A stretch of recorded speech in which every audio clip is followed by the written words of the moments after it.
Hello friends, എല്ലാവർക്കും creator journey ലവിൻ്റെ പുതിയൊരു വീഡിയോയിലേക്ക് സ്വാഗതം. ഇന്നത്തെ വീഡിയോയിൽ നമ്മൾ സംസാരിക്കാൻ പോകുന്ന ഇന്നലെ എല്ലാവരെയും ഒരുപോലെ വിഷമത്തിലാക്കിയ ഒരു ന്യൂസായിരുന്നു. അഹമ്മദാബാദിൽ നിന്നും പറന്നുയർന്ന വിമാനം അപകടത്തിൽ പെടുകയും ഫുള്ളായി വിമാനം കത്തി നശിക്കപ്പെടുകയും അതിൽ ഉണ്ടായിരുന്ന ജീവനക്കാരും പാസഞ്ചേഴ്സും എല്ലാം മരിക്കുകയും ചെയ്ത ഒരു ന്യൂസ്. അതിൽ മലയാളികളും എല്ലാ നോർത്ത് ഇന്ത്യൻസും എല്ലാവരും ഉണ്ട് എന്നൊരു നമുക്ക് കണ്ണീരിലാഴ്ത്തുന്ന ഒരു ന്യൂസ് തന്നെയായിരുന്നെന്ന് പറയാം. അതിൻ്റെ കൂടുതൽ വിവരങ്ങളിലേക്ക് നമുക്ക് കടക്കാം. അഹമ്മദാബാദിൽ നിന്ന് ലണ്ടൻ ഗാറ്റ്വിക്ക് ലക്ഷ്യമായി 1:17 ടേക്ക് ഓഫ് ചെയ്ത എയർ ഇന്ത്യ 171 ഡ്രീം ലൈനർ വിമാനമാണ് തകർന്നു വീണത്. പാർപ്പിട മേഖലയിൽ ഒരു ആശുപത്രിക്ക് മുകളിലാണ് വിമാനം തകർന്നു വീണത്. അപകടത്തിൽ കെട്ടിടങ്ങൾക്ക് വ്യാപക നാശനഷ്ടങ്ങൾ ഉണ്ടായിട്ടുണ്ട്. ആകെ 230 യാത്രക്കാരും 12 ജീവനക്കാരും വിമാനത്തിലുണ്ടായിരുന്നുവെന്നാണ് പറയുന്നത്. ഇതിലെല്ലാവരും മരിച്ചതായാണ് വിവരം ലഭിച്ചിരിക്കുന്നത്. ഒരാൾ മാത്രം അതിസാഹസികമായി എമർജൻസി എക്സിറ്റ് വഴി പുറത്തേക്ക് ചാടുകയും ജീവൻ രക്ഷിക്കുകയും ഉണ്ടായിരുന്നു. രമേശ് എന്ന വ്യക്തിയാണ് ജീവൻ രക്ഷപ്പെട്ടത്. പുള്ളിക്കാരനെ മാത്രമാണ് ജീവൻ രക്ഷപ്പെട്ടത്. അത് പിന്നീട് ന്യൂസുകളിൽ കാണിക്കുകയും ചെയ്തു. സ്വപ്നങ്ങൾ ബാക്കിയാക്കി രഞ്ജിത മടങ്ങി. അഹമ്മദാബാദ് വിമാന അപകടത്തിൽ മരിച്ചവരിൽ മലയാളിയും. സർക്കാർ ജോലിയിൽ നിന്ന് അവധിയെടുത്ത ശേഷം ലണ്ടനിലേക്ക് മടങ്ങുമ്പോഴാണ് അപകടമുണ്ടായത്.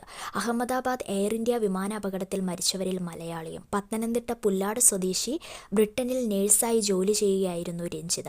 കേരള ഹെൽത്ത് സർവീസ് നേഴ്സായിരുന്നു. സർക്കാർ ജോലിയിൽ നിന്ന് അവധിയെടുത്ത ശേഷം ലണ്ടനിലേക്ക് മടങ്ങുമ്പോഴാണ് അപകടമുണ്ടായത്.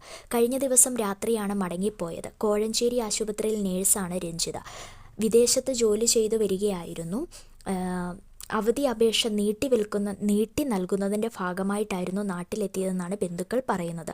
ചെങ്ങന്നൂർ റെയിൽവേ സ്റ്റേഷനിൽ നിന്നും നെടുമ്പാശ്ശേരിയിലെത്തുകയും അവിടെ നിന്നും അഹമ്മദാബാദിലേക്ക് എത്തിയെന്നും ബന്ധുക്കൾ പറയുന്നു. വീട്ടിൽ 2 മക്കളും അമ്മയുമാണുള്ളത്. മൂത്ത മകൾ 10ാം ക്ലാസ്സിലും ഇളയ മകൾ 3ാം ക്ലാസ്സിലുമാണ് പഠിക്കുന്നത്. രഞ്ജിതയുടെ അമ്മ തുളസിക്കുട്ടിയമ്മയ്ക്ക് ക്യാൻസർ രോഗിയാണ്. വീടിൻ്റെ ഗൃഹപ്രവേശ ചടങ്ങ് ഉടൻ തന്നെ നടത്താൻ ഇരിക്കുമായിരുന്നു. കണ്ണീർ കടലായി മാറിയിരിക്കുകയാണ് രഞ്ജിതയുടെ വീടും നാടും. ഒന്നാകെ ആ മരണം വിശ്വസിക്കാനാകാതെ തളർന്നിരിക്കുകയാണ്. രഞ്ജിതയുടെ 2 മക്കളെ എങ്ങനെ ആശ്വസിപ്പിക്കുമെന്ന് പോലും ആ നാട്ടിൽ ആർക്കും അറിയാൻ സാധിക്കുന്നില്ല. രഞ്ജിതയുടെ 2 മക്കൾ എങ്ങനെ ആശ്വസിപ്പിക്കും എന്ന ചിന്തയിലാണ് ഒരു നാട് മുഴുവൻ. സ്കൂൾ വിട്ട് വീട്ടിലേക്ക് വന്ന രഞ്ജിതയുടെ കുട്ടി അറിയുന്നത് അവളുടെ അമ്മ എന്നേക്കുമായി അവരെ വിട്ടുപോയെന്നാണ്.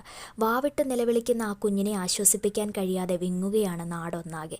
പുല്ലാട്ടെ കുടുംബത്തിൽ രഞ്ജിതയുടെ 2 മക്കളും അമ്മയുമാണുള്ളത്. ബ്രിട്ടനിൽ നേഴ്സായി ജോലി ചെയ്യുകയായിരുന്ന രഞ്ജിത പത്തനംതിട്ട പുല്ലാട് സ്വദേശിയാണ്. 3 ദിവസത്തെ അവധിക്ക് നാട്ടിൽ വന്നതിന് ശേഷം ലണ്ടനിലേക്ക് മടങ്ങുകയായിരുന്നു രഞ്ജിത. ഇന്നലെയാണ് പത്തനംതിട്ടയിൽ നിന്ന് ഇവർ ലണ്ടനിലേക്ക് മടങ്ങിയത്. നേരത്തെ ഗൾഫ് നാടുകളിൽ ജോലി ചെയ്തിരുന്ന രഞ്ജിത പിന്നീട് നേഴ്സായി ലണ്ടനിൽ ജോലിക്ക് കയറുകയായിരുന്നു.